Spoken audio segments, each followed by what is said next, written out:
technicien d'intervention intervient à notre demande chez nos clients. Donc ce sont des gens qui sont mobiles, qui ont des véhicules, qui sont équipés de GPS, qui sont équipés de téléphones portables. Et donc on se joint par ces moyens-là toute la journée. Et donc ce sont des gens qui vont chez nos clients. Ils peuvent faire plusieurs dépannages par jour, tout en région parisienne. J'aime ce métier parce que, en fait, on est très autonome en fait dans notre façon de travailler. Et chez les clients, c'est un petit peu nous qui prenons les décisions importantes. Donc on leur demande d'être serviables, d'être très réactifs, parce que la grande distribution, c'est un monde qui est sous pression.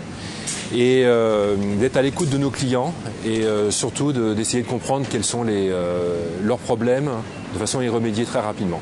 Alors toute la grande distribution est contrôlée assez régulièrement par les services vétérinaires. Chaque classe de produits a des températures bien spécifiques qu'il faut respecter. Le technicien a des responsabilités qui sont importantes. Les produits stockés dans les vitrines ont une valeur marchande qui est souvent importante.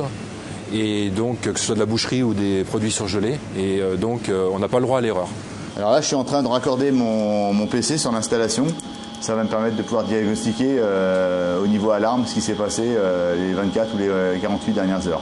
On a également des systèmes de télésurveillance par informatique qui nous permettent d'aller nous connecter sur les magasins pour connaître les températures dans les meubles, pour gérer des problèmes d'alarme, pour enclencher des dégivrages et faire également de l'enregistrement de température qui sont les conditions vétérinaires nécessaires aujourd'hui. Il faut avoir l'esprit très déductif en fait.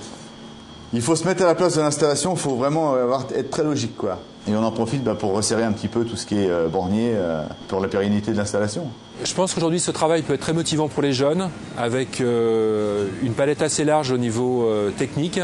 Et c'est un métier où il faut de la volonté, mais quelqu'un qui a de la curiosité peut très bien réussir sans avoir un bagage important au départ. On fait tout le temps des formations en fait internes, parce qu'on a la chance d'avoir une société qui s'occupe de nous et on se met au courant assez fréquemment.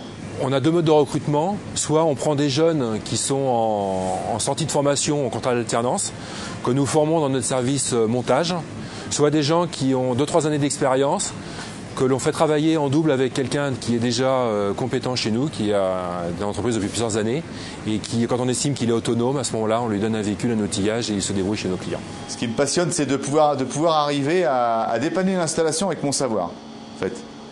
D'arriver à un résultat, en fait. Voilà. Que j'arrive sur en panne, que je reparte, ça fonctionne.